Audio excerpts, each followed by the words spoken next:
திருச்செந்தூர் வேலவனின் பாதம் பணிந்து, என்னுடைய குருநாதர் தெய்வ திரு முத்தூர் ராமசாமி ஐயா அவர்கள் பாதம் பணிந்து, அர்த்தநாரீஸ்வரர் பாதம் பணிந்து, ஆஞ்சநேயர் பாதம் பணிந்து, காலபைரவர் பாதம் பணிந்து, என்னுடைய தாய் தந்தையரின் பாதம் பணிந்து,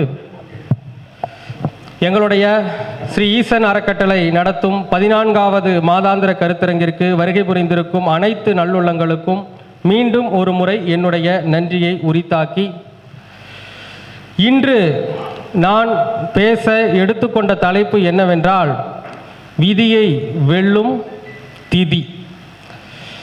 திதினாவே எல்லோரு முகத்தில் என்ன தெரியுங்களா வேணும்? சிரிப்பு வேணும். ஒருத்தருமே சிரிக்க மாட்டேங்கிறீங்களே. திதினாவே சந்தோஷம். திதினா என்னங்க? சந்தோஷம். இப்போ நாம பாருங்க, பஞ்சாங்கத்தில் நீங்க பார்த்துருப்பீங்க. பஞ்சாங்கம் தான் ஜோதிடம், வேற ஒன்றும் கிடையாது. பஞ்சாங்கத்தில் என்ன சொல்லியிருக்கிறாங்க? வாரம், திதி, நட்சத்திரம், யோகம், கரணம், 5 விஷயம் இருக்குதுங்களா? இந்த 5 பிடிச்சா நீங்க ஜோதிடர். இந்த 5 சொன்னாலே நீங்க ஜோதிடர். 5 சொல்லணும் இல்லைங்களா? காலையில் எழுந்தோன்னு என்ன பண்ணுங்க? இந்த 5 சொல்லணும். சொல்லாமல் ஜோதிடம் சொல்லக்கூடாது. இப்போ வாரத்தை சொல்லணும், திதியை சொல்லணும், நட்சத்திரத்தை சொல்லணும், யோகத்தை சொல்லணும், கரணத்தை சொல்லணும். சொல்லிட்டு தான் நீங்கள் ஜாதகம் பார்த்தாலும் சரி, ஒரு கிளாஸே படிக்கிறீங்க, கிளாஸ் எடுக்கிறீங்கனாலும் இதை சொல்லிட்டு தான் தொடங்கணும். ஏன் என்றால், நான் நிறைய மீட்டிங்கில் இதை பற்றி சொல்லியிருக்கேன். ஒரு விஷயத்தை நாம் செய்கிறோம்னா அதற்கு பிரபஞ்சம் அருள் புரியணுமா வேண்டாமா? பிரபஞ்ச சக்திகள் நமக்கு அருள் புரியணுமா வேண்டாமா? இப்போ நம்ம என்ன சொல்கிறோம்? இறைவன்னா யாருன்னு சொல்கிறோம்? பிரபஞ்ச சக்தி, பிரபஞ்சத்துடைய ஒருமித்த சக்தி தான் இறைவன். அப்போ இந்த 5 பிரபஞ்சத்தை சொன்னாலே இறைவன் நமக்கு அருள் புரிவார் தானே. இப்போ இந்த உலகத்தில் வாழ்கிறேங்க, இந்த வாழ்கிறதுக்கு என்னென்ன முக்கியம்? என்ன இருக்குது? 5 தத்துவம் தான் இருக்குது. என்ன இருக்குதுங்க? நெருப்பு இருக்குது, நீர் இருக்குது, நிலம் இருக்குது, ஆகாயம் இருக்குது, காற்று இருக்குது. 5 தவிர வேறு ஒன்றும் கிடையாது இல்லையா? இந்த பூமியில் இந்த 5 தவிர வேறு ஏதாச்சும் இருக்கா? நாம் உயிர் வாழ்கிறவருக்கு இந்த 5 தானே முக்கியம். இந்த 5 தான் பஞ்சாங்கத்தில் 5 தத்துவத்தை கொடுத்துருக்காங்களா? செவ்வாய் எது? நெருப்பு. கிரகங்கள் எத்தனைங்க? 9 கிரகம்னு சொல்லலாம். அதில் சூரியன், சந்திரன், தாய் தந்தையர், ராகு கேதுக்கள் நிழல் கிரகங்கள். ஆனால் இந்த 5 பூதங்களை 5 கிரகங்களுக்கு தான் கொடுத்துருக்காங்களா? அப்போ வாரத்தை யாருக்கு கொடுத்துருக்காங்க? செவ்வாய்க்கு கொடுத்துருக்காங்க. திதி யாருக்கு கொடுத்துருக்காங்க? சுக்கிரனுக்கு கொடுத்துருக்காங்க. சரிங்களா? அடுத்து நட்சத்திரத்தை யாருக்கு கொடுத்துருக்காங்கன்னா புதனுக்கு கொடுத்துருக்காங்க. அடுத்து யோகத்தை யாருக்கு கொடுத்துருக்காங்க? குருவுக்கு கொடுத்துருக்காங்க. சரிங்களா? ஆகாயத்தை கொடுத்துருக்குறாங்க. அதே மாதிரி கரணத்தை சனிக்கு, காத்துக்கு கொடுத்துருக்காங்களா? இந்த 5 விஷயத்தில் எனக்கு பிடிச்ச விஷயமே என்ன தெரியுங்களா? திதி தான். கரணம் சொல்லுவோம், கர்ணாதிபதி, கரண நட்சத்திர நாயகன்லாம் சொல்லுவாங்க.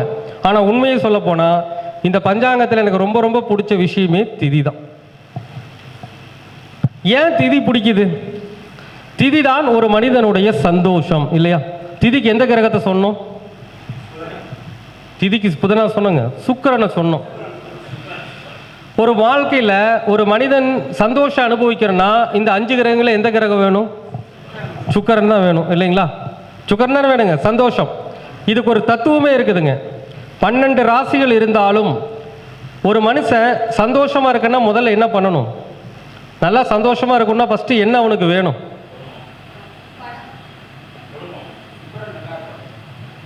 தூக்கம் வேணும். என்ன வேணுங்க? இப்போ ஒன்றும் வேண்டியது இல்லைங்க. நீங்கள் நல்லா தூங்கலை, அடுத்த நாள் நல்லா வேலை பார்க்க முடியுமா? முடியாது இல்லையா? அப்போது தூக்கம் அப்படிங்கிறது எத்தனாம் பாவம்? 12ஆம் பாவத்துக்கு எந்த கிரகத்துக்கு உச்சம்?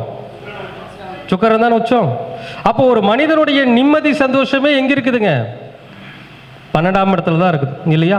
அதனால தான் 12ஆம் இடத்துல கொண்டு போய் சுக்கிரனுக்கு உச்சத்தை கொடுத்தாங்க. சரி, சுக்கிரன் உச்சமடையக்கூடிய ராசி என்ன ராசி? அப்போ சுக்கிரனுக்கு என்ன தத்துவம் சொன்னோம்?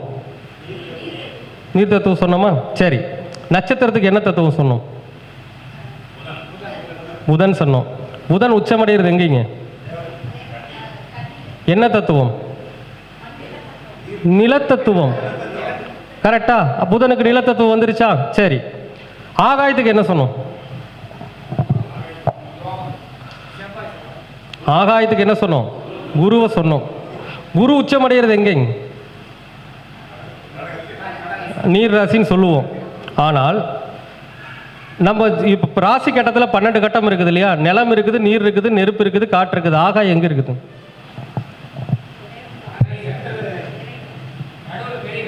ஆகாயத்துக்கு இருக்கு, நடுவில் இருக்க கட்டம் இறைவன் கட்டம் வச்சுக்கோங்க. ஆனால் ஆகாயத்துக்கு கட்டம் இல்லைனாலும் ஆகாயத்துக்கு நட்சத்திரம் இருக்கு. ஆகாய நட்சத்திரம்னு ஒரு நட்சத்திரம் இருக்கு. அது என்ன நட்சத்திரம் தெரியுங்களா? பூச நட்சத்திரம். பூச நட்சத்திரத்தில் யார் உச்சம்? அதனால தான் குருவுக்கு ஆகாயம்.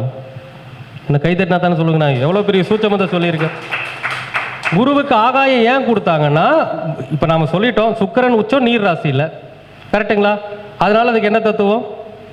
நீர் தத்துவம். அதே மாதிரி புதன் உச்சம் கன்னி இல்லை, அது என்ன ராசி? நில ராசி, அதனால நில தத்துவம். குருவுக்கு ஏன் ஆகாய தத்துவம்னா, பூச நட்சத்திரம் ஆகாய நட்சத்திரம். அதில் குரு உச்சம் அடைகிறதுனால குருவுக்கு என்ன கொடுத்தாங்க? ஆகாயத்தை கொடுத்தாங்க. சரி, சனி உச்சமடைகிறது எந்த ராசியில்? என்ன ராசி அது? அப்போ சனி பகவானுக்கு காத்துன்னு சொன்னோமா? கொடுத்துருக்காங்களா? அப்போ கிரகத்துடைய உச்ச நிலையை வச்சு என்ன பண்ணியிருக்கிறாங்க? இந்த தத்துவங்களை பிரித்து கொடுத்துருக்காங்களா இல்லையா? அப்போ இதெல்லாம் பொருந்தி போகுதா இல்லையா?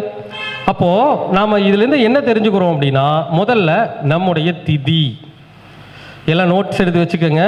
ரொம்ப 30 திதிக்கும் சொல்ல போகிறேன். நோட் பண்ணுறவங்க நோட் பண்ணி வச்சுக்கோங்க. இது அக்யூரேட்டாக இருக்கும். நான் ஒவ்வொரு மீட்டிங்கிலும் பேசும்போது உண்மை இல்லாத விஷயத்தை எப்பவுமே பேசுறதே கிடையாது. உண்மை இல்லாத விஷயங்களை பேசுறதே கிடையாது. அப்போ இந்த உண்மை இல்லாத விஷயங்களை பேசுறது ஏன் பார்த்தீங்கன்னா, ஆராய்ச்சி. ஒரு ஜோதிடன் அப்படிங்கிறவர் என்ன பண்ணணுங்க? பலவிதமான ஆராய்ச்சிகளை மேற்கொள்ளணும். ஒரே ஒரு விஷயத்தை பிடிச்சிக்கிட்டு நின்றுக்கிட்டு இருந்தோம்னா ஜோதிடம் வராது. அப்போ என்ன பண்ணணுங்க? பல நிலைகளில் ஆய்வு செய்ய வேண்டும். சரிங்க சார். இந்த மீட்டிங் வந்திருக்கிற நபர்களுக்கும் சரி, இந்த வீடியோ பார்த்துட்டு இருக்கிற யூடியூப் நேயர்களுக்கும் சரி, நான் சொல்கிற விஷயம் 100% உண்மை அப்படிங்கிறது கண்டிப்பாக புரியும். இப்போது இந்த 30 திதிகளுக்கும் பலன் இருக்குது. திதியை வைத்து பலனும் சொல்லலாம், பரிகாரமும் சொல்லலாம், விதியையும் வெல்லலாம். பலன் சொல்லி பரிகாரம் சொல்லி விதியையும் வெல்லக்கூடிய தன்மை கொண்டது திதி. அப்போ திதினா என்ன சொன்னோம்? சந்தோஷம்னு சொன்னோமா? அப்போது திதி யாருக்கு கொடுக்குறோம்? யாருக்கு கொடுக்குறோம்? முன்னோர்களுக்கு கொடுக்குறோம். அப்போ முன்னோர்களுடைய அனுகிரகம், அவங்களுடைய ஆத்மா திருப்தியாக இருந்தால் தான் நமக்கு எல்லாமே கிடைக்கும். முதல்ல சந்தோஷம் கிடைக்கும். ஒரு மனுஷனுக்குங்க ஒரு பெரிய கார் வச்சிருக்கிறாரு, BMW கார் வச்சிருக்கிறார். கார் வச்சிருந்தா காரில் போனால் சந்தோஷம் இருக்கணும் இல்லையா? சொல்லுங்க, சந்தோஷம் இருக்கணுமா வேணுமுங்களா? வேணும் இல்லையா? இப்போ நிறைய காசு பணம் இருக்குது, உடம்புல சுகர் நோய் வந்துடுது, ஸ்வீட் சாப்பிட முடியுமா? கோடீஸ்வரன் தான், மில்லியனர் தான், உடம்புல சுகர் நோய் வந்தால் ஸ்வீட் சாப்பிட முடியுமா? முடியாதல்லங்க. அந்த மாதிரி தான். அப்போது ஒரு மனிதனுடைய வாழ்க்கையில் சந்தோஷத்தை தருகின்ற ஒரு விஷயம்னா அது என்னங்க? திதி தான். அப்போது இந்த திதினா என்ன அப்படின்னு பார்த்தீங்கன்னா, சூரியனுக்கும் சந்திரனுக்கும் உண்டான இடைவெளி. இது எல்லாருக்கும் தெரியுதா? அதை பற்றி பேசுகிறோம்னா ரொம்ப நேரம் பேச வேண்டியிருக்கும். திதியை பற்றி விளக்கம் பெருசாக கொடுக்க வேண்டியிருக்கும். நாம் பொதுவாக தெரிஞ்சுக்கலாம், சூரியனுக்கும் சந்திரனுக்கும் உண்டான இடைவெளி தான் திதி. இப்போ இந்த திதி இருக்குது இல்லைங்களா? இந்த திதியில் பிறந்தவங்களுக்கு எல்லாருக்குமே 2 ராசி சூன்யம் அடையுமா? 2 ராசி சூன்யம் அடையும். அதில் ஒரு ராசி மிக அதிகமாக பாதிக்கப்படும். நீங்கள் வேணால் பாருங்கள். அதுக்கு அதாவது ஒரு சில பேருக்கு நான் சொல்கிற விஷயங்கள் கரெக்டாக இருக்கும், ஒரு சில பேருக்கு அப்படியெல்லாம் இல்லையம்மாங்க, அதுக்கேற்ற பரிகாரம் செஞ்சுருப்பாங்க. அதுதான் விஷயம், வேறு ஒன்றும் கிடையாது. திதியை பிடித்து திதிக்குண்டான பரிகாரங்களையும், அதாவது திதி சூன்யத்திற்குண்டான பரிகாரங்களை, வாழ்வியல் பரிகாரங்களையும் இறை வழிபாட்டையும் செய்கின்றவர்கள் வாழ்நாளில் ஒரு நாளும் தோற்று போவதில்லை. சரி, ஃபஸ்ட்டு திதி நான் வரிசையில் வந்துடுறேன். பிரதமில் இருந்தெல்லாம் வரல, கொஞ்சம் வித்தியாசமாக தான் வருவேன், அப்போ தான் விடை தெரியும். யாரெல்லாம் வளர்பிறை சஷ்டி திதியில் பிறந்திருக்கின்றார்களோ, யாரெல்லாம் வளர்பிறை சஷ்டி திதியில் பிறந்திருக்கின்றார்களோ கடுமையாக உழைப்பாங்க, உழைப்பிற்கேற்ற பலன் கிடைக்காது. எப்படிங்க? அவங்களுடைய செயல்பாடு அதிகமாக இருக்கும், கடுமையாக உழைப்பாங்க, ஆனால் உழைப்பிற்கேற்ற பலன் கிடைக்காது. யாராவது சஷ்டி திதியில் பிறந்திருக்கீங்களா? வளர்பிறை சஷ்டி திதி. அப்போ வளர்பிறை சஷ்டி திதியில் பிறந்தவங்களுக்கு கடுமையாக உழைப்பாங்க, உழைப்பிற்கேற்ற பலன் கிடைக்காது. 100% கரெக்டாக இருக்கும். ஸோ இவங்களுக்கு என்ன பரிகாரம், வாழ்வியல் பரிகாரம் என்ன அப்படின்னா, மூளை சம்பந்தமான பாதிப்பு உள்ளவர்களுக்கு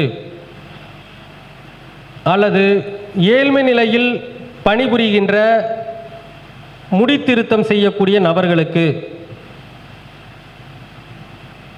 அல்லது மொட்டையடிப்பவர்களுக்கு நீங்கள் அந்த திதியில் உதவி செய்ய வேண்டும். என்ன பண்ணலாம், அவங்களுக்கு உணவு கொடுக்கலாம், பணம் கொடுக்கலாம், அல்லது பொருளாக ஆடை கொடுக்கலாம், ஏதோ ஒரு உதவி. வளர்பிறை சஷ்டியில் பிறந்தவங்க இந்த 3 பேருக்கு தானம் கொடுக்க வேண்டும். தேய்பிறை சஷ்டியில் திருச்செந்தூர் முருகனை வழிபட வேண்டும். இந்த 2 விஷயத்தை செஞ்சால் போதும். இதை அடிக்கடி செஞ்சுட்டு வரும்போது உங்களுடைய வாழ்க்கையில் வெற்றி என்பது சாத்தியமான விஷயமாகும். சரி, அடுத்து யாரெல்லாம் வளர்பிறை சதுர்த்தி, வளர்பிறை திரையோதசி, இது 2 திதி எழுதிக்கோங்க. யாரெல்லாம் வளர்பிறை சதுர்த்தி, வளர்பிறை திரையோதசி திதியில் பிறந்திருக்காங்களோ அவங்களுக்கு 1, குடும்ப வாழ்க்கை பாதிக்கப்படும், பிரிவினை பிரச்சனை, குடும்ப வாழ்க்கையில் சந்தோஷம் இல்லாத சூழ்நிலை. சில பேருக்கு வருமானம் வரவு குறைவது, வருமானம் வந்தாலும் கையில் பணம் நிற்காமல் போவது, கண் பிரச்சனை, முகத்தில் பிரச்சனை. இந்த விஷயங்கள் எல்லாம் இந்த வளர்பிறை சதுர்த்தி, வளர்பிறை திரையோதசி திதியில் பிறந்தவர்களுக்கு நடக்கும். யார் வளர்பிறை திரையோதசி வளர்பிறை சதுர்த்தியில் பிறந்திருக்கீங்க? யாரும் பிறந்திருக்கு இல்லையா? சரி, இவங்களுக்கு என்ன பரிகாரம் அப்படின்னா, அவங்களுக்கு ஒன்றும் பரிகாரம் இல்லைங்க. அன்னதானம் அதிகமாக வழங்க வழங்க அவருடைய திதி சூன்யம் அடிபட்டு விடும்.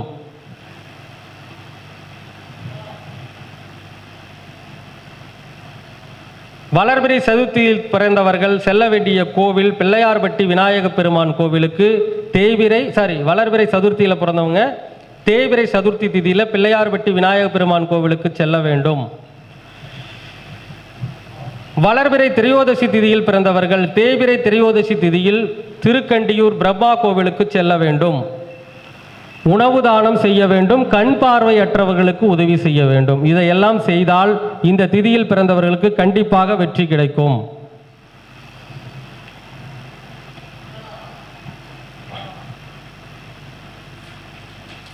சரி, அடுத்து வளர்பிறை பஞ்சமி, வளர்பிறை அஷ்டமி, வளர்பிறை சதுர்த்ததசியில் பிறந்தவர்கள் யாராயினும் சரி, வளர்பிறை பஞ்சமி, வளர்பிறை அஷ்டமி, வளர்பிறை சதுர்த்த தசியில் பிறந்தவர்கள் யாராயினும் சரி, அவங்களுக்கு படிப்பாங்க, படிச்சுட்டு எக்ஸாம் எழுதுவாங்க. எக்ஸாம் நேரத்தில் சரியான முறையில் எக்ஸாம் ரிசல்ட் கிடைக்காது. சில பேர் படிப்பாங்க, படித்த படிப்புக்கு உண்டான வேலை பார்க்க மாட்டாங்க. படித்தது ஒன்றா இருக்கும், வேலை பார்க்குறது ஒன்றா இருக்கும்.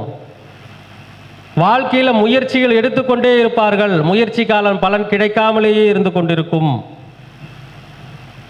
முயற்சி எடுத்துக்கொண்டே இருப்பாங்க, முயற்சி எடுத்துக்கிட்டே இருப்பாங்க, முயற்சிக்கான பலன் கிடைக்காது. இது யாரெல்லாம் பிறந்திருக்கீங்க? உங்களுக்கு என்ன நடந்திருக்கு? அந்த மைக்கை கொடுத்துருங்க, ஒரு மைக்கை கொடுத்துருங்க ஐயா, ஒரு மைக்கை கொடுத்துருங்க. ஏன்னா பேசுகிற விஷயம் உண்மையாலேன்னு தெரியணும் இல்லையா? ஏன்னா நிறைய பேர் யூடியூப் பார்த்துட்டு இருக்காங்க. ஹலோ, சொல்லுங்க, நீங்கள் என்ன திதி? வளர்பிறை ஏகாதசி திதி சார். அது இல்லை, நான் இப்போ சொல்கிற திதிக்கு மட்டும் பலன் சொல்கிறேன். யாருங்க அது? அவங்க மேடம்கிட்ட கொடுங்க, ஆன் பண்ணி கொடுங்க. அவங்க சொல்கிற விஷயம் என்னென்னு நாமளும் தான் தெரிஞ்சுக்குவோமே. சொல்லுங்கள் மேடம். சார், நீங்கள் சொன்ன மாதிரி தான் எனக்கு ரிசல்ட் வந்துட்டு அதில் ஃபெயிலுன்னு சொல்லி நான் கோர்ட் வரைக்கும்லாம் போயிருக்கேன். சரிங்க. டீச்சர் எக்ஸாம் எழுதி டெட் எழுதி அதில் போஸ்டிங் வரைக்கும் போயிட்டு சுப்ரீம் கோர்ட் வரைக்கும் போயிட்டு திருப்பி வந்தாச்சு. ஆமாம், +2ல் அந்த ரிவர்ஸ் எல்லாம் எழுதி +2 முடிக்காமல் காலேஜை முடித்து மறுபடியும் அந்த +2 2 பேப்பரை முடித்து டீச்சர் போஸ்டிங் வந்து அது செல்லாதுன்னு கோர்ட் முடிவு சொல்லிடுச்சு. அப்புறம் அந்த வேலை இல்லை. அப்புறம் இப்போ கொஞ்சம் முயற்சி பண்ணிட்டு இருக்கேன். இனிமே தான் கிடைக்கணுமா வேண்டாமா? இப்போ நடந்திருக்கா லைஃப்ல சொன்ன விஷயங்கள் நடந்திருக்கணும், நடக்காம போகவே போகாது. திதி அப்படிங்கிற விஷயம் என்னைக்கும் மாறவே மாறாது. அப்ப நாம அதுக்கு என்ன பண்ணணும்? பரிகாரம். இன்னைக்கு என்ன தெரியுங்களா விசேஷம்? என்ன திதி சொன்னீங்க? சதுர்த்ததசி. வளர்பிறையா? இன்னைக்கு என்ன திதி ஓடுது தெரியுங்களா? இன்னைக்கு பேசுறவங்களாம் எதை பத்தி பேசுறாங்க? ஒருத்தர் ஐயா 3ஆம் பாவத்தை பத்தி பேசினார் இல்லையா? மிதுன ராசி தானே சூனியம். 3ஆம் பாவத்தை பத்தி பேசுறாங்களா? இன்னொருத்தர் வந்தாரு நட்சத்திரத்தை பத்தி பேசுறாரு. நட்சத்திரம்னா என்னன்னு சொன்னோம்? புதன் சொன்னோமா? இன்னைக்கு வளர்பிறை சதுர்த்ததசிக்கு மிதுனமும் கன்னியும் சூனியம் அடையுமா? அப்ப திதியுடைய விஷயங்கள் அன்றைய நாளில் அவர் வந்து சில கருத்துக்கள்லாம் கொடுத்தாருல, உங்களுக்கு பிரயோஜனமா இருந்துச்சு தானே? இருந்துச்சு இல்லையா? அதுதான் விஷயம். திதி அந்த நேரத்தில் அந்த நாளில் செயல்பட்டு கொண்டே இருக்கும். அதான் உண்மை. அது செயல்படுதுன்னா என்ன சொல்றோம்? முன்னோர்கள் ஆசியை வழங்கி கொண்டு இருக்கின்றார்கள் என்று அர்த்தம். முன்னோர்கள் உங்களுக்கு ஆசி வழங்கிட்டு இருக்காங்கன்னு அர்த்தம். அப்போ இந்த வளர்பிறை சதுர்த்ததசி திதியில பிறந்தவங்க ஜெயிக்கணும்னா படிக்கிற பசங்களுக்கு படிப்பிற்கு தேவையான எழுது பொருட்கள் வாங்கி கொடுக்கணும். காது கேளாதவர்களுக்கு உதவி செய்யணும். அடுத்து திருப்புவனம் சரபேஸ்வரர் கோவிலுக்கு தேய்பிறை சதுர்த்ததசி திதியில் சென்று வர வேண்டும். இதையெல்லாம் அதிகமாக செஞ்சீங்கன்னா விதி உங்கள் வசம். வளர்பிறை பஞ்சமியில் பிறந்தவங்க யாராச்சும் இருக்கீங்களா? வளர்பிறை அஷ்டமியில் பிறந்தவங்க யாராச்சும் இருக்கீங்களான்னு பார்த்துக்கோங்க. அவங்களுக்கு வாழ்வியல் பரிகாரம் இதுதான். வளர்பிறை பஞ்சமி திதியில் பிறந்தவங்க கோவில்னு பார்த்தீங்கன்னா தேய்பிறை பஞ்சமி திதியில் பெண்ணாடம் விருத்தாச்சலத்தில் இருக்கின்ற பிரளய காளேஸ்வரர் கோவிலுக்கு செல்ல வேண்டும். வளர்பிறை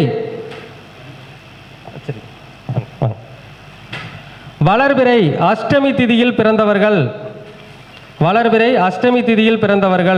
நாகப்பட்டினத்தில் இருக்கின்ற தேவூர் தேவபுரீஸ்வரர் கோவிலுக்கு தேய்பிறை அஷ்டமி திதியில் சென்று வர வேண்டும். திதி பலனும் மாறாது, பரிகாரமும் தெய்வ வழிபாடும் செய்தால் எதில் தோற்று இருக்கின்றோமே அதுவே வெற்றி பாதையாக மாறும். எதில் தோத்துக்கிட்டு இருந்தோமோ அதுவே உங்களுக்கு என்ன ஆகும்? வெற்றியை கொடுக்க ஆரம்பிச்சோம். இது சத்தியம். எவ்வளவோ கிளைண்ட்ஸுக்கு சொல்லி நடந்த விஷயம். நான் இதெல்லாம் வந்து கிளைண்ட்ஸுக்கு தான் சொல்லுவேன். திதியை பற்றி நான் உங்களுக்கு இன்று வந்து உங்களுக்கு கொடுத்துட்டு இருக்கேன். இது வந்து அம்மாவுடைய நினைவு தினம். அம்மா இறந்துட்டாங்க, உங்களுக்கு தெரியும், மறைஞ்சிட்டாங்க. அவங்களுடைய மறைவிற்காக ஒரு நல்ல விஷயம் எல்லோருக்கும் போய் சேரணும், எல்லா திதிக்காரர்களும் பயனடையட்டும்னு தான் இந்த விஷயத்த சொல்லிட்டு இருக்கேன். ஏன் சொல்றேன்னு புரியுதுங்களா? ஏன் அம்மா இறந்த பிறகு திதியை பற்றி பேசுகிறேன்?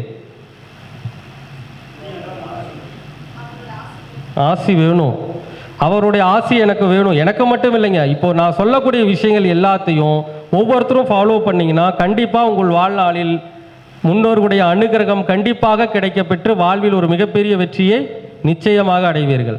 சரி, அடுத்து வளர்பிறை சப்தமி திதியில் யாரெல்லாம் பிறந்திருக்கின்றீர்களோ அவர்களுக்கு சிறு வயதிலேயே தாய் அல்லது தந்தையர் மறைந்து விடலாம், அல்லது அவர்களை விட்டு நீங்கள் விலகி வாழலாம். ஒரு சின்ன வயசுலேயே ஹாஸ்டலில் சேர்த்துலாம், இல்லை தூரமாக இருக்கலாம். அந்த மாதிரியும் நடக்கும். ஒரு சில பேருக்கு அம்மா மேலே ரொம்ப பாசம் இருக்கும், அந்த அம்மாவுடைய பாசம் முழுமையாக கிடைக்காமல் சென்றுவிடும், கிடைக்காது. இது ஒன்று. அடுத்து இடம் வீடு வண்டி வாகனம் அமைச்சுக்குன்னு நினைப்பாங்க, அந்த இடம் வீடு அமையாது. அல்லது இடம் வீடு அமைந்தாலும் அந்த இடம் வீட்டில் எப்பவுமே பிரச்சனை இருக்கும். யாரெல்லாம் இருக்கீங்க வளர்பிறை சப்தமி? எனிபடி தார்? கை நிற்கிறீங்களா? சார் அவருக்கு மைக்கு கொடுங்க, என்னதான் சொல்கிறாருன்னு தான் பார்ப்போம். சொல்லுங்கள் சார். நானே தாங்க வச்சுருக்கேன். என்னங்க ஐயா, நீங்கள் இரண்டாவதாக சொன்னது எனக்கு பொருந்தது. என்னதுங்க? வண்டி வாகனம் இடம் வீடு இதெல்லாம் எதுவுமே அமைய மாட்டேங்குது சரியா. அது என் பேரில் இருந்ததுன்னா அது நமக்கு உட்கார மாட்டேங்குது. அடுத்தவங்க பேரில் இருக்கிற வண்டி ஓகே செட் ஆகுது. அப்போ ஏன்? அதான் ஐயா, நீங்கள் பிறந்த திதி அப்படி. ஒன்று நிறையாசை ஆகிவிடும், ஆனால் அதுவே உங்களுக்கு வெற்றி பாதையாக மாறும். நான் இந்த பரிகாரம் சொன்னால் அடுத்த வருஷம் ஒரு வீடு கட்டிடுவார். அது மேலே தாங்க மிகப்பெரிய ஆர்வமாக இருக்குது. சார் அதான் சொல்கிறேங்க, ஒரு மனிதனுக்கு எந்த ராசி திதி சூனியம் அடைகிறதோ அதில் மேல்தான் அவனுக்கு ஆசையும் அதிகம். மேடமுக்கு சொன்னோம், எக்ஸாம் எழுதி பாஸ் ஆகி பெரிய ஒரு பதவிக்கு போனது ஆசை, ஆனால் நிறைவேறாது. வளர்பிறை சதுர்த்தி, வளர்பிறை திரையோதசி நிறைய சம்பாதிக்கணும்னு ஆசை, சம்பாதிக்க முடியாது. வளர்பிறை சப்தமி இடம் வீடு அமையணும், அம்மாவுடைய பாசம் வேணும், இதில் ரெண்டில் ஒன்று கிடைக்காம போயிடும். அப்போது அந்த ஆசையாக இருக்கின்ற பாவகமே அவர்களுக்கு சரியான வழிமுறைகளை பின்பற்றினால் அதுவே வெற்றி பாதையாக மாறும், அதில் எல்லா சௌகரியமும் கிடைக்கும். அப்போ வளர்பிறை சப்தமியில் பிறந்தவர்கள் அதிகமாக ஆடை தானம் செய்ய வேண்டும், அதிகமாக ஆடை தானம் செய்ய வேண்டும். ஐயா யாருக்குங்கய்யா இது பார்த்தீங்களா கேள்வி, இல்லாதவங்களுக்கு தாங்க சார். பொதுவாகவே சில பேர்த்துக்குன்னு சொல்லுவீங்களா, அதனால கேட்டீங்க. அப்படியெல்லாம் கிடையாது, இது பொது ரூல்ஸ். பொதுவாகவே இல்லாதவர்களுக்கு ஆடை தானம் வாங்கி ஆடை தானம் செய்ய வேண்டும் ஒன்று. அடுத்து அவங்க போக வேண்டிய கோவில் தேய்பிறை சப்தமி திதியில் சூரியனார் கோவிலுக்கு செல்ல வேண்டும்.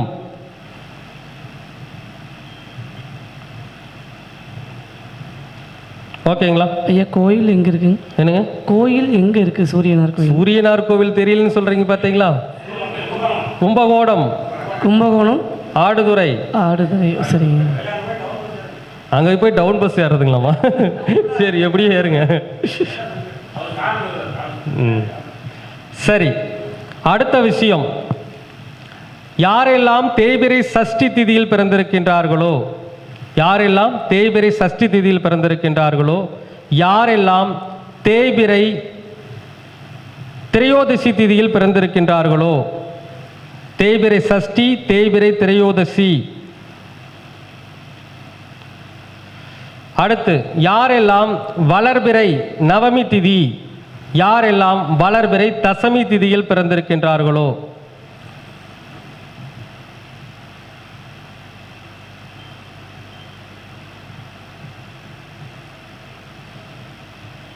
எழுதிட்டீங்களா?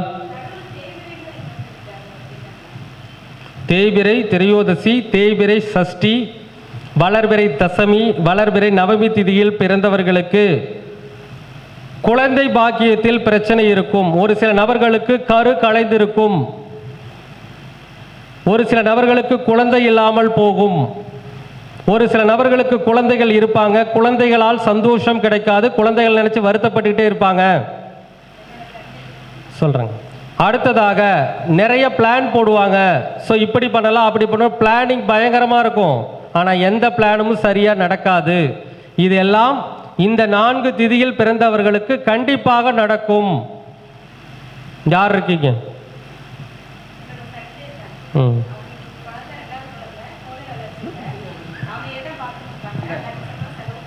சொல்லுங்க சொல்லுங்க. ஆனா அதுல இல்ல முதல்ல இருந்து சொல்லுங்க, என்ன சொல்லுங்க. அப்பதானே தெரியும். என்னோட ஃப்ரெண்ட் இருக்காங்க சார், அது 2வது குழந்தை. அது பிறக்கும் போது அது ரெட்டை குழந்தையா பிறந்துச்சு, ஒரு குழந்தை இறந்துட்டாங்க, இன்னொரு குழந்தை வளரதான் தெரியும், அதுக்கு மூளை வளர்ச்சி இல்லைன்னு சொல்லிட்டு இது வரைக்கும் போகாத ஹாஸ்பிட்டல் இல்லை. ஆனாலும் தினமும் அந்த குழந்தைய பற்றி கவலை, இந்த பண செலவு இந்த மாதிரி பண்ணிக்கிட்டே தான் இருக்காங்க. அதுலேருந்து இன்னும் மீண்டு வரவே இல்லைங்க. சரி, இவங்களுக்கு என்ன பரிகாரம் அப்படின்னா, இந்த 4 திதியில் பிறந்தவர்களுக்கும் வாழ்வியல் பரிகாரம் அப்படின்னா, நிறைய ஏழை குழந்தைகளுக்கும் மனநிலை பாதிக்கப்பட்டவர்களுக்கும் உதவி செய்ய வேண்டும்.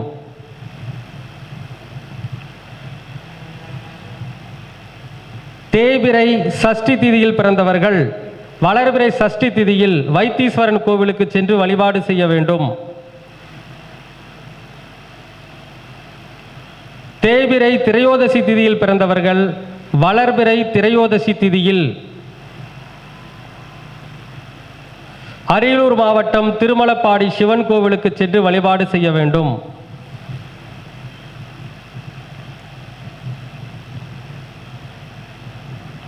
வளர்பிறை நவமி திதியில் பிறந்தவர்கள் தேய்பிறை நவமி திதியில் கூத்தனூர் சரஸ்வதி கோவிலுக்கு சென்று வழிபாடு செய்ய வேண்டும்.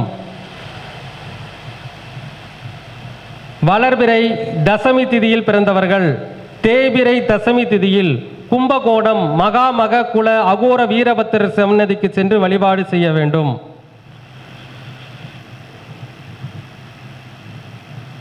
சரிங்களா? சரி, அடுத்து யாரெல்லாம் தேய்பிறை அஷ்டமி திதியில் பிறந்திருக்கின்றார்களோ, யாரெல்லாம் தேய்பிறை பஞ்சமி திதியில் பிறந்திருக்கின்றார்களோ,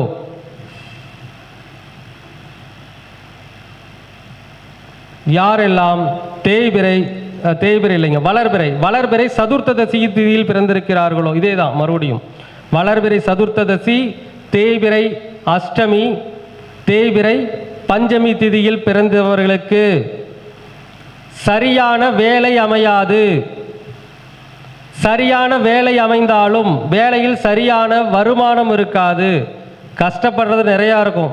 2 லட்சம் ரூபாய்க்கு உழைப்பாங்க, சம்பளம் கொடுக்குற கம்பெனிக்கார 60,000 தான் கொடுப்பான்.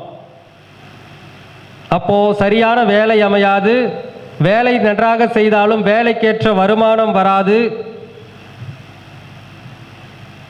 ஒரு சில நபர்கள் எல்லாம் இருக்கும், வேலை பார்க்குறதுல சந்தோஷம் இருக்காது. கஷ்டப்பட்டு அதான் என்ன சொல்லுவாங்க, கண்ணீர். இப்போ நிறைய கவர்மெண்ட் ஸ்கூல் டீச்சர்ஸ் எல்லாம் இருக்காங்க, வருமானம் வரும், சம்பளம் வரும், அந்த நிம்மதியே இருக்காது. வேலையில் ஏண்டா வேலை செய்யறங்கிற கஷ்டம் இருக்கும். இதெல்லாம் யார் இருக்கீங்க? மேடம் முதலே சொல்லிட்டாங்க, ஓகே சொல்லிட்டாங்க, அது ஓகே. வளர்பிறை சதுர்த்த தசிக்கு 2மே பொருத்தி வந்துடும். இது மாறவே மாறாது. அப்போ இதுக்கு என்ன பரிகாரம் அப்படின்னா, வளர்பிறை சதுர்த்த தசியில் பிறந்தவங்க 2 டைம் போகணும். தேய்பிறை சதுர்த்த தசியில் திருப்புவனம் சரபேஸ்வரர் கோவிலுக்கு 2 டைம் போகணும். அதற்கான மாசங்கள்னு இருக்கு, அந்த மாசங்கள் பார்த்து போகணும். சரிங்களா? சரி. அதே மாதிரி நான் ஏற்கனவே சொன்ன தேய்பிறை அஷ்டமி திதியில் பிறந்தவங்களுக்கும் சரி, அதே மாதிரி தேய்பிறை பஞ்சமி திதியில் பிறந்தவங்களுக்கு இதே நிலைமை தான். அப்போது தேய்பிறை பஞ்சமி திதியில் பிறந்தவர்கள் என்ன செய்ய வேண்டும் என்றால், வளர்பிறை பஞ்சமி திதியில் ஆலங்குடி குரு பகவான் கோவிலுக்கு செல்ல வேண்டும். தேய்பிறை அஷ்டமி திதியில் பிறந்தவர்கள் வளர்பிறை அஷ்டமி திதியில் ஸ்ரீரங்கம் சென்று கருடாழ்வாரை தரிசனம் செய்ய வேண்டும். நோயாளிகளுக்கு உதவ வேண்டும். வாழ்வியல் பரிகாரம் பார்த்தோம்னா, இந்த திதியில் பிறந்தவங்க நோயாளிகளுக்கு உதவ வேண்டும்.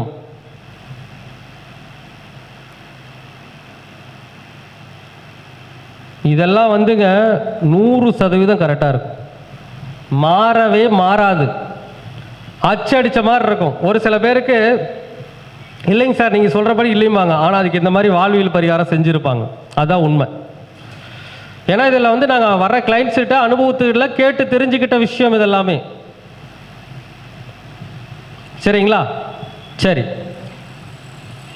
அடுத்து வளர்பிறை துவாதசி திதியில் பிறந்தவர்கள், வளர்பிறை துவாதசி திதியில் பிறந்தவர்கள், வளர்பிறை பிரதமை திதியில் பிறந்தவர்கள், இவர்களுக்கு திருமண வாழ்க்கை நிறைய நபர்களுக்கு முறிவை சந்தித்திருக்கும். திருமண வாழ்க்கையில் சந்தோஷம் இருக்காது. இது 2வது பாயிண்ட். 3வது பாயிண்ட் சொல்லுவாங்க இல்லையா, சமுதாயத்துக்கு தேடி தேடி போய் எல்லா நல்லதும் செய்வாங்க, சமுதாயம் இவர்களை ஒரு பொருட்டாக மதிக்காது. சொல்லுவாங்க இல்லையா, நான் அவனுக்கு அவ்வளோ செஞ்சேன்ப்பா, நான் இன்னைக்கு கஷ்டப்பட்டுருக்கிறேன், என்னை யாருமே கண்டுக்க மாட்டேங்கிறாங்கப்பா அப்படின்னு சொல்லுவாங்க இல்லையா, அந்த மாதிரி நிலைமை. அடுத்தவர்கள் சமுதாயத்தில் இருப்பவர்கள் மீது உண்மையான அன்பை காட்டி இருப்பாங்க, ஆனால் அவங்களுடைய அன்போ ஆதரவோ இவர்களுக்கு கிடைக்காது. பாலிய நண்பர்களால் ஏமாற்றம் அடையக்கூடிய சூழ்நிலை வரும், மன வருத்தம் அடையக்கூடிய சூழ்நிலை வரும். சில நேரத்தில் பாலிய நண்பர்களை ஏமாற்றுவார்கள், அல்லது பாலிய நண்பர்களோட ரொம்ப அன்பாக இருப்பார், ஒரு காலத்தில் அந்த நண்பரே அவரை கண்டுக்காம விட்டுருவார். இதெல்லாம் இந்த திதியில் பிறந்தவங்களுக்கு இந்த விஷயம் ஒன்றாவது நடக்காமல் போகாது. அப்போ இவங்க என்ன பரிகாரம் பண்ணணும்னா, நிறைய திருமண உதவிகளை செய்ய வேண்டும். இந்த 2 திதியில் பிறந்தவங்க சின்ன வயசுலேருந்தே திருமண உதவிகள், சம்பாதிக்கிற வயசுலேருந்தே சம்பாதிக்கிற பைசால திருமணத்திற்கு உதவி செய்யணும். சமுதாயத்தில் அடிமட்ட வேலை பார்க்கின்ற நபர்கள் அப்படின்னு பார்த்தீங்கன்னா, இந்த குப்பை அள்ளுறவங்கன்னு எடுத்துக்கலாம், கழிப்பறை சுத்தம் செய்கிறவங்கன்னு எடுத்துக்கலாம், இந்த மாதிரி நபர்களுக்கும் உதவி செய்யணும். வளர்பிறை பிரதமை திதியில் பிறந்தவர்கள் தேய்பிறை பிரதமை திதியில் பட்டீஸ்வரம் துர்காதேவி கோவிலுக்கு செல்ல வேண்டும்.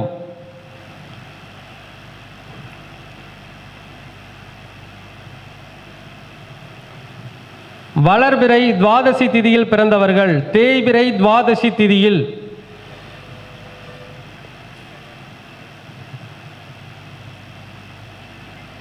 திருவெள்ளியங்குடி கோலவில் ராமர் கோவிலுக்கு செல்ல வேண்டும்.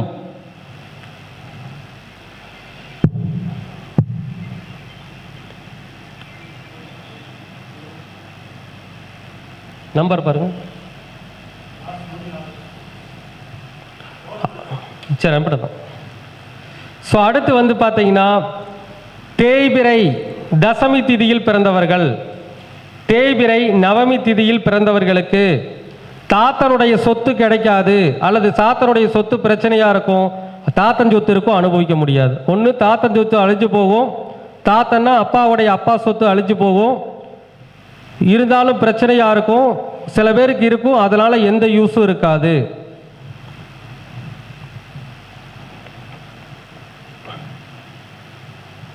அதே மாதிரி எந்த ஒரு விஷயமா இருந்தாலும் ரொம்ப ஆழமாக வந்து செய்வாங்க. எந்த ஒரு விஷயமா சொல்லுவாங்க இல்லையா, ரொம்ப டீப்பாக ரொம்ப ஆழமாக எந்த விஷயத்தையும் இறங்கி பண்ணுவாங்க, அதுக்கு ரிசல்ட் கிடைக்காது. நிறைய பேர் ஜோதிடத்தை அதிகமாக விரும்புவாங்க, ஜோதிடம் தேடி தேடி படிப்பாங்க, ஆனால் அதற்கான ஒரு புலமை முழுமை கிடைக்காது. அப்போ இவங்க என்ன பண்ணணும் அப்படின்னா, கழிப்பறை சுத்தம் செய்யக்கூடிய நபர்களுக்கு உதவி செய்ய வேண்டும். கழிப்பறை சுத்தம் செய்பவர்கள் சாக்கடை சுத்தம் செய்யக்கூடிய நபர்களுக்கு உதவிகள் செய்ய வேண்டும். வளர்பிறை தசமி திதியில் தேய்பிறை தசமி திதியில் பிறந்தவர்கள் வளர்பிறை தசமி திதியில் தென்குடித்திட்டை, தஞ்சாவூர் தென்குடித்திட்டை வசிஷ்டேஸ்வரர் கோவிலுக்கு செல்ல வேண்டும். தேய்பிறை நவமி திதியில் பிறந்தவர்கள் வளர்பிறை நவமி திதியில் ஸ்ரீவாஞ்சியம், திருவாரூர் மாவட்டம் ஸ்ரீவாஞ்சியம் யமதர்மன் கோவிலுக்கு செல்ல வேண்டும்.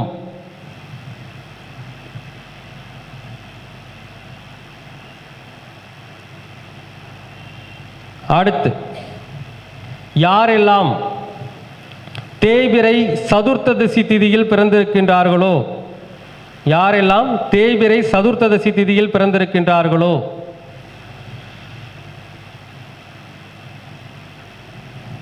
யாரெல்லாம் வளர்பிறை ஏகாதசி திதியில் பிறந்திருக்கின்றார்களோ,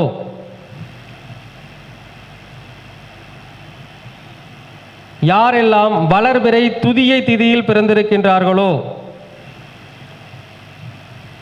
யாரெல்லாம் தேய்பிறை சப்தமி திதியில் பிறந்திருக்கின்றார்களோ, இவர்களுக்கு தந்தைக்கு சிறு வயதில் மரணம் ஏற்பட்டிருக்கலாம், அல்லது தந்தையுடைய உண்மையான பாசம் கிடைக்காமல் போயிருக்கலாம், வாழ்க்கையில் நிறைய கஷ்டப்படுவாங்க, அவங்களுக்கு வாழ்க்கையில் அதிர்ஷ்டங்கிற ஒரு விஷயமே கிடைக்காம இருக்கலாம்.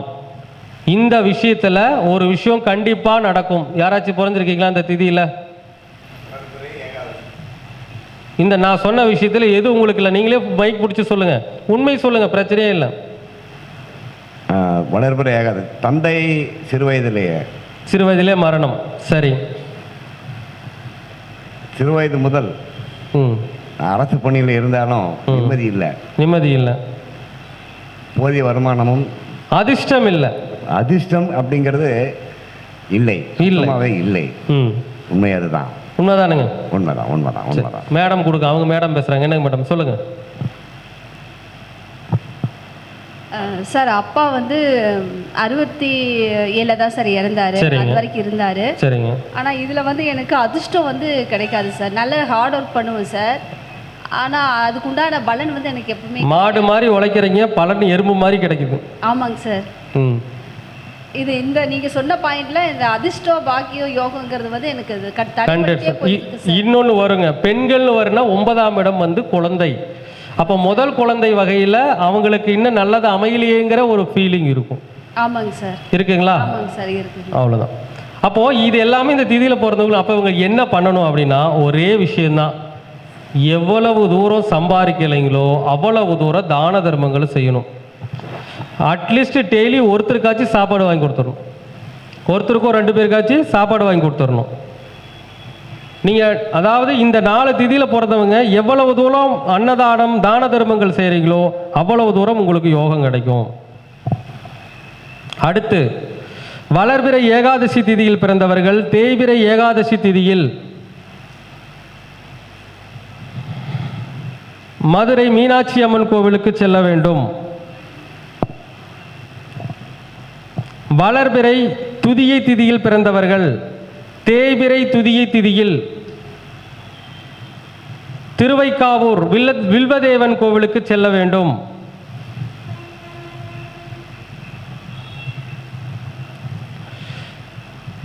தேய்பிறை சப்தமி திதியில் பிறந்தவர்கள் வளர்பிறை சப்தமி திதியில் திருக்கானூர் செம்மேனிநாதர் கோவிலுக்கு செல்ல வேண்டும்.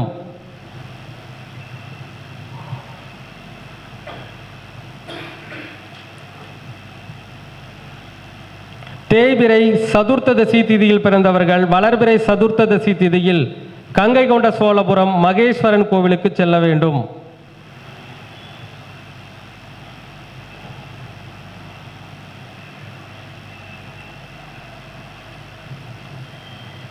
ஓகேங்களா? சரி, அடுத்த திதி தேய்பிறை பிரதமை திதியில் யாரெல்லாம் பிறந்திருக்கின்றார்களோ தேய்பிறை பிரதமை திதி, தேய்பிறை துவாதசி திதி, சொந்த தொழில் செய்து நஷ்டம் அடைந்திருப்பார்கள். சில பேர் சொந்த தொழிலே செஞ்சுக்கிட்டு இருப்பாங்க, ஆனால் அதில் போதிய அளவுக்கு வெற்றி கிடைக்காது. ஒரு தொழிலுக்கு பல தொழில் மாறி இருப்பாங்க. வேலை பார்க்குறவங்களா இருப்பாங்க, வேலையில் போதுமான அளவு அவங்களுடைய கேரியர் லைஃப்பில் போதுமான அளவு ஃபுல்ஃபில் ஆகிருக்க மாட்டாங்க. இதெல்லாம் இந்த திதியில் பிறந்தவங்களுக்கு நடக்கும். யாராச்சும் இருக்கீங்களா? ஒருத்தரும் இல்லையா? அப்போ இவங்களுக்கு என்ன பரிகாரம்? முட்டி வலி பாதிக்கப்பட்டவர்களுக்கு உதவி செய்ய வேண்டும். முட்டி வலி பாதிக்கப்பட்டவர்களுக்கு உதவி செய்ய வேண்டும். கர்மகாரியம் செய்பவர்களுக்கு உதவி செய்ய வேண்டும்.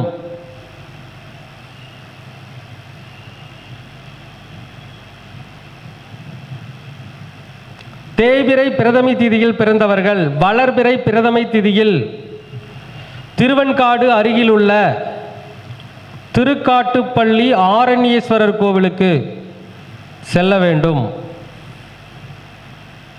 திருக்காட்டுப்பள்ளி 2 இருக்குதுங்க, தஞ்சாவூருக்கு பக்கத்தில் ஒன்று. இது திருவெண்காடு பக்கத்தில் இருக்கின்ற கீழை திருக்காட்டுப்பள்ளி.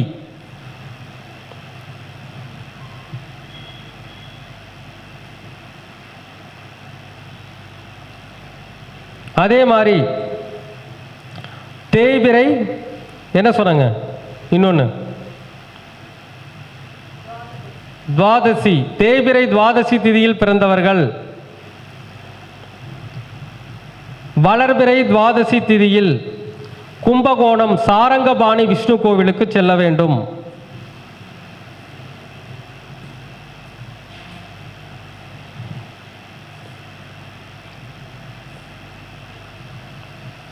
அடுத்து யாரெல்லாம் தேய்பிறை சதுர்த்தி திதியில் பிறந்திருக்கின்றார்களோ, யாரெல்லாம் தேய்பிறை சதுர்த்தி திதியில் பிறந்திருக்கின்றார்களோ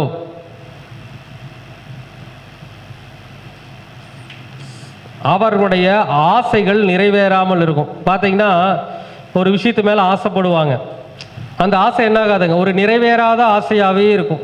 சொல்லுவாங்களே பக்கத்தில் போயிருச்சுப்பான்னு சொல்லுவாங்களா, அதெல்லாம் தேய்பிறை சதுர்த்தி திதியில் பிறந்தவங்க. கிட்ட போயிருச்சுப்பா அப்படின்னு சொல்லுவாங்க. ஆசைகள் நிறைவேறாமல் இருக்கும். ஒரு சில நபர்களுக்கு நிறைய சம்பாதிப்பாங்க, ஆனால் பணத்தை எடுத்து மிச்சம் பண்ண முடியாது. மூத்த சகோதரர்களால் பிணக்கங்கள் பாதிப்புகள் ஏற்படலாம். யாராச்சும் இருக்கீங்களா? தேய்பிறை சதுர்த்தி யாரும் இல்லை. சரி, இவர்களுக்கு என்ன பரிகாரம் அப்படின்னா, செல்ல பிராணிகளுக்கு உணவளிக்கணும். அதாவது தெருநாய்க்கு உணவளிக்கணும். பிஸ்கட் போடுறது, சாப்பாடு வைக்கிறது, இந்த மாதிரி விஷயங்களை செய்யணும். ஊனமுற்றவர்களுக்கு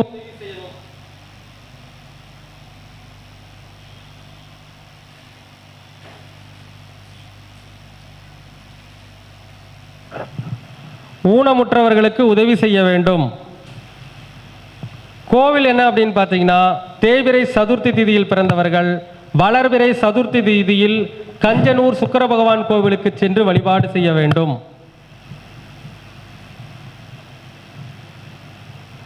அடுத்து யாரெல்லாம் தேய்பிறை துதியை தீதியில் பிறந்திருக்கிறார்களோ, யாரெல்லாம் தேய்பிறை ஏகாதசி திதியில் பிறந்திருக்கின்றார்களோ, யாரெல்லாம் தேய்பிறை சதுர்த்ததசி திதியில் பிறந்திருக்கின்றார்களோ அவங்களுக்கு நிறைய நபர்களுக்கு நிம்மதியான தூக்கம் இருக்காது, நினைச்ச நேரத்துக்கு தூங்க முடியாது. வாழ்க்கையில் எல்லாம் இருக்கும், அனுபவிக்க முடியாமல் இருப்பாங்க.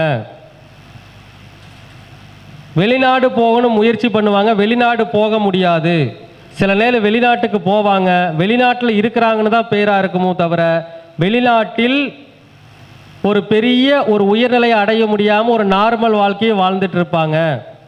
இப்போ நிறைய பேர் இருக்காங்களே வெளிநாட்டு போய், சார் நான் வெளிநாட்டில் தான் இருக்கிறேன், பேருக்கு தான், ஆனால் ஒன்றும் நான் இது வரைக்கும் ஒன்றும் பண்ண முடியல சார்னு நிறைய பேர் ஃபீல் பண்ணுவாங்க. இதெல்லாம் சத்தியமான உண்மை, இதை பார்த்துட்டு எல்லாருக்கும் தெரியும்.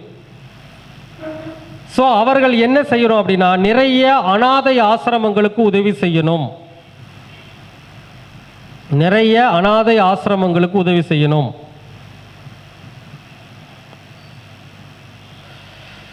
அதே மாதிரி தேய்பிறை ஏகாதசி திதியில் பிறந்தவர்கள் வளர்பிறை ஏகாதசி திதியில் திருநள்ளாறு சனீஸ்வரன் கோவிலுக்கு சென்று வழிபாடு செய்ய வேண்டும்.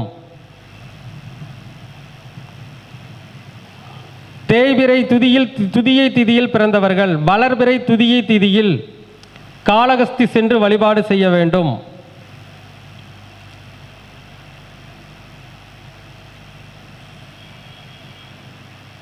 தேய்பிறை சதுர்த்ததசி திதியில் பிறந்தவர்கள் வளர்பிறை சதுர்த்ததசி திதியில் கங்கை கொண்ட சோழபுரம் மகேஸ்வரன் கோவிலுக்கு சென்று வழிபாடு செய்ய வேண்டும்.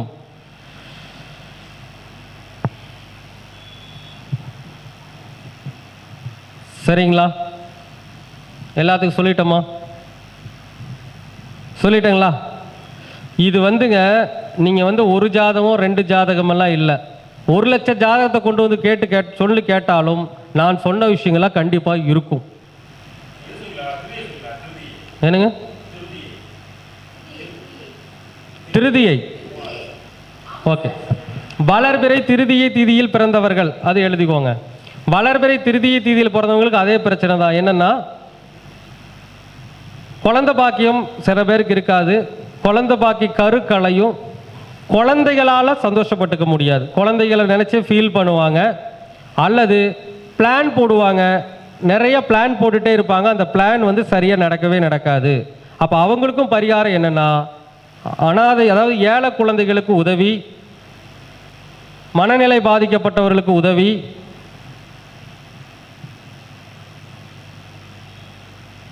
அதே மாதிரி தேய்பிறை திருதியை திதியில் பிறந்தவங்க வளர்பிறை திருதியை திதியில் திங்களூர் சந்திர பகவான் கோவிலுக்கு சென்று வழிபாடு செய்ய வேண்டும். அடுத்து தேய்பிறை திருதியை திதியில் பிறந்தவர்களுக்கு, தேய்பிறை திருதியை திதியில் பிறந்தவர்களுக்கு சொந்த தொழில் செய்து நஷ்டம் அடைந்திருப்பார்கள். ஒரு தொழிலுக்கு பல தொழில் மாற்றிக்கிட்டே இருப்பாங்க, சரி வராது, லாபம் இருக்காது.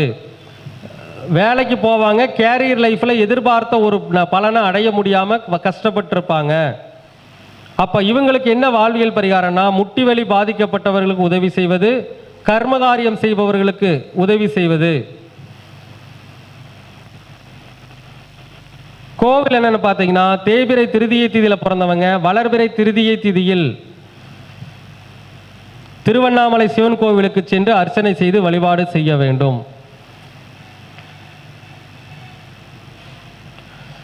இந்த திதிங்கிற ஒரு ரகசியத்தை சரியாக ஒரு மனிதன் செயல்படுத்தினால் கண்டிப்பாக 100% வெற்றியை அடைவான். இப்போ நாங்கள் நின்று பேசிட்டு இருக்க இல்லைங்களா, நான் பிறந்த திதி என்ன தெரியுங்களா?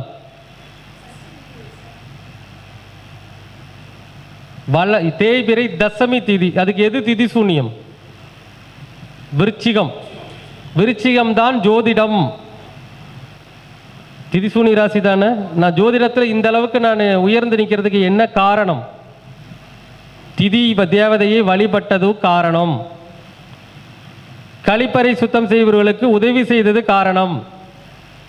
இதெல்லாம் உண்மை. நான் வந்து ஜோதிடத்தில் ஒரு சின்ன வயசில் ஒரு வெள்ளக்கோவிலுங்கிற ஒரு சின்ன சிட்டியில் ஒரு சாதாரணமான ஒரு சிமெண்ட் ஓட்டு வீட்டில் ஜாதகம் பார்த்துட்டு இருந்தவருங்க. இன்னைக்கு இந்த அளவுக்கு உயர்ந்து நிற்கிறோம்னா அது திதி தேவதையை வழிபட்டதுக்கு அப்புறம் தான் நடந்துச்சு. அந்த திதி தேவதையை வழிபடுவதற்கென்று ஒரு குறிப்பிட்ட மாசங்கள் இருக்கு.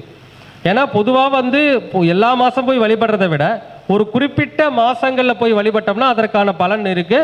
பொதுவாக அந்த திதி தேவதை கோயிலுக்கு போய் என்ன மாதிரி வழிபாடுகள் செஞ்சால் சிறப்புன்னு இருக்கு.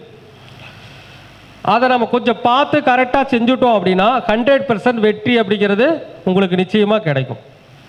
சரிங்களா?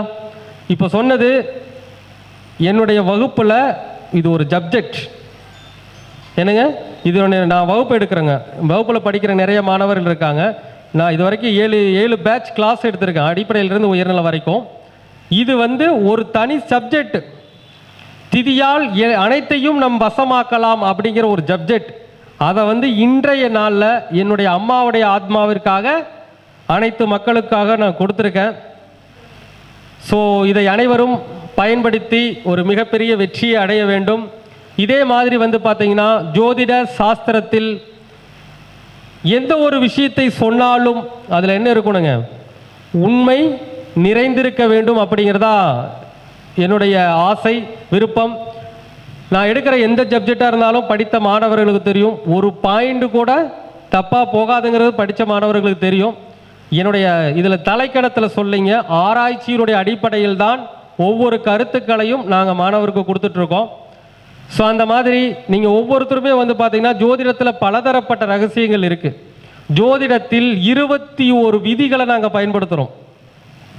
ஒரு ஜாதகத்தில் காசி ஜாதகமா, ஒரு ஜாதகம் நடக்கிற திசை எந்த நட்சத்திர அடிப்படையில் தாராபலன் அடிப்படையில் இருக்குது, நட்சத்திராதிபதி எந்த நிலையில் இருக்கார், அந்த நட்சத்திரம் எந்த கிரகத்துடைய டிஎன்ஏ, அந்த கிரகம் எப்படிப்பட்ட சூழ்நிலை இருக்கு, முடக்கு என்ன, திதிசூன்யம் என்ன, அவயோகி என்ன, வைநாசிகம் என்ன, ஒரு திசையில் நல்லதை செய்யக்கூடிய கிரகம் எது, ஒரு திசையில் கெடுதலை செய்யக்கூடிய கிரகம் எது, ஆத்மகாரகன் உயர்ந்த பாகை கிரகம் எது, குறைந்த பாகை கிரகம் எது, ஒரு ஜாதகத்தில் விதியன் எப்படி செயல்படும், மாந்தினிக்கு நிற்கின்ற பாவகங்கள் எப்படி செயல்படும், மாந்திக்கான என்ன பரிகாரம், கர்ம நட்சத்திரம் என்ன வேலையை செய்யும், யாருக்கெல்லாம் கர்ம நட்சத்திரம் தோஷத்தை ஏற்படுத்தும், அதற்கு என்ன பரிகாரங்களை செய்ய வேண்டும், என்ன வாழ்வியல் பரிகாரம், என்ன கோவில். அதுக்கப்புறம் ஒரு ஜாதகத்தில் நடக்கிற புத்தி எப்படி இருக்கு, எப்போ நல்ல பலன் நடக்கும், ஜாதகத்தில் அனைத்து யோகத்தையும் தரக்கூடிய யோகியுடைய நிலை என்ன, அதை எப்படி செயல்படுத்துவது, கர்ணத்துடைய நிலை என்ன, கரணத்தை எப்படி செயல்படுத்துவது, நட்சத்திர தாராபலனுடைய அடிப்படையில் எந்த நட்சத்திரம் யோகத்தை செய்யும், எந்த நட்சத்திரம் யோகத்தை செய்யாது, எந்த அந்த நட்சத்திரத்திற்குண்டான எந்த தெய்வத்தை வழிபட செய்ய வேண்டும், எந்த உணவை எடுத்துக்கொள்ள வேண்டும், எந்த மரத்தை வளர்க்க வேண்டும், எந்த தெய்வத்தை வணங்கக்கூடாது, எந்த உணவை எடுத்துக்கொள்ளக்கூடாது, எந்த மரத்தை வளர்க்கக்கூடாது, என்ன நிறம் உபயோகப்படுத்தலாம், எந்த எண் உபயோகப்படுத்தலாம், எந்த எண் உபயோகப்படுத்தக்கூடாது, எந்த நிறம் உபயோகப்படுத்தக்கூடாது, எம்டி பாக்ஸ் பலன் தராத எம்டி பாக்ஸ் நிலை எப்படி இருக்கும். தலைப்பு சொல்றதுக்குள்ளேயே உங்களுக்கு மூச்சு முட்டுதான். இத்தனை விதங்களில் நாங்கள் பலன் சொல்கிறோம். அதாவது ஒரு சில நபர்கிட்ட போனீங்கன்னா ஒரு சில விஷயங்கள் தான் கிடைக்கும். ஆனால் நாங்கள் எல்லாத்தையுமே ஆய்வு செய்து ஒரு மனிதனை நல்வழிப்படுத்துவதற்காக எவ்வளவு விஷயங்கள் கொடுக்க முடியுமோ அத்தனையும் ஆய்வு செஞ்சு கொடுத்துருக்கேன். எத்தனை தலைப்பு வந்துச்சுங்க, எத்தனை தலைப்பு வந்துருச்சுங்க? 21 தலைப்பு. சரிங்களா? இந்த 21 தலைப்புமே என்னுடைய மாணவர்களுக்கு நான் கற்றுக் கொடுத்துட்டேன் கடந்த 6வது பேட்சில். ஆனால் 5வது பேட்ச் 4வது பேட்சில் இத்தனை விஷயம் கிடைக்கல. ஏன்னு சொல்லுங்க?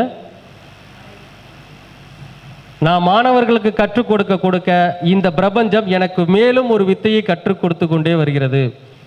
போன வாரம் வரைக்கும் 20 விதிகள் தான். இந்த வாரத்தில் 21வது விதி சேர்த்திருக்கேன். ஆனால் அனைவருக்கும் தெரியாத 22வது விதின்னு ஒரு விதி வச்சிருக்கோம். அந்த விதி என்னை யாருக்குமே சொல்லி தரல. என்னைக்குமே சொல்லுவாங்கல்ல, குருநாதர்கிட்ட ஒரு வித்தை இருக்கணும் அப்படின்னு சொல்லிட்டு. அந்த ஒரு வித்தை 22வது வித்தை, அந்த வித்தையும் கைவசம் இருக்கு. அப்போ நாம் வந்து பார்த்தீங்கன்னா கிட்டத்தட்ட 22 விதிகளை உபயோகப்படுத்துகிறோம், 22 முறைகளை சொல்கிறோம். ஆனால் சில பேர் சொல்லுவாங்க தெரியுங்களா, சார் நீங்கள் சொன்ன எல்லா முறையும் கடைபிடிச்சிட்டேன், ஆனால் எனக்கு இன்னும் பலன் கிடைக்கல, இது சொல்கிறவங்களும் இருக்கிறாங்க. பலன் கிடைக்கும், செஞ்ச பரிகாரத்துக்கான பலன் என்னைக்கும் சோடை போகாது. ஒரு நல்ல புத்தி வருகின்ற காலகட்டத்தில், அந்த நல்ல புத்திக்குள் இருக்கின்ற அந்த காலகட்டத்தில் நீங்கள் செய்த எல்லா விதமான பரிகாரங்களுக்கு உண்டான பலன் மிக அதிகமாக நடந்துடும். பார்த்துருக்கீங்களா? ஒரு சில பேர் ரொம்ப கஷ்டப்படுவாங்க, தொழிலில் வீழ்ச்சி அடைஞ்சிருவாங்க, அப்படியே எந்திரிச்சு நினைக்க முடியாத நிலைமை. ஆனால் திடீர்னு யாராவது ஒருத்தர் உதவுவாங்க, மறுபடியும் கொஞ்சம் கொஞ்சமாக பிக்கப் ஆகி உளுந்தவங்க மேலே வந்திருக்கவங்க எத்தனை பேர் இருக்காங்க? வந்திருக்காங்களா? இதற்கெல்லாம் என்ன காரணம்? நல்ல திசா புத்திகளும் நடைமுறையில் வரணும். அப்போ பரிகாரம் செஞ்ச உடனே பலன் கிடைக்கணும் எதிர்பார்க்கக்கூடாது. இப்போ செஞ்ச பரிகாரம் எல்லாம் உங்களுடைய ஜாதகத்தில் கூட நெகட்டிவ் எல்லாமே எடுத்துரும். இதில் நல்லதும் இருக்குது, கெட்டதும் இருக்குது, நெகட்டிவ் எல்லாம் போயிடும். ஆனால் அந்த புத்தின்னு ஒரு நல்ல புத்தி வேணும் இல்லையா? அந்த புத்தி வர்ற வரைக்கும் கொஞ்சம் வெயிட் பண்ணீங்கன்னா நீங்கள் செஞ்ச பரிகாரத்துக்கு உண்டான பலன், ஐயோ இவ்வளவு செஞ்சுட்டுமே நடக்கலைன்னு எதிர்பார்க்க வேண்டாம். கண்டிப்பாக ஒரு நல்ல புத்தி வருகின்ற காலகட்டங்களில் உங்களுக்கு அனைத்து விதமான ராஜயோகங்களும் நிச்சயமாக கிடைக்கும். இந்த வழியை பின்பற்றுபவர்கள் கண்டிப்பாக வாழ்வில் மிகப்பெரிய உயர்நிலைக்கு நிச்சயமாக செல்வார்கள். அதற்கு கண்டிப்பாக இந்த இறைநிலையும் பிரபஞ்சமும் கண்டிப்பாக அவர்களுக்கு உதவ வேண்டும். எல்லோருடைய வாழ்வும் ஒரு மிகப்பெரிய ஒரு முன்னேற்றத்தை அடைய வேண்டும், நிச்சயமாக அடையும் என்று கூறி இந்த வாய்ப்பை நல்கிய எங்களுடைய அறக்கட்டளை நிர்வாகிகளுக்கும் இறைவனுக்கும் பிரபஞ்சத்திற்கும் என்னுடைய தாயினுடைய ஆத்மாவிற்கும் நன்றி கூறி விடைபெறுகின்றேன். நன்றி, வணக்கம், வாழ்க வளமுடன்.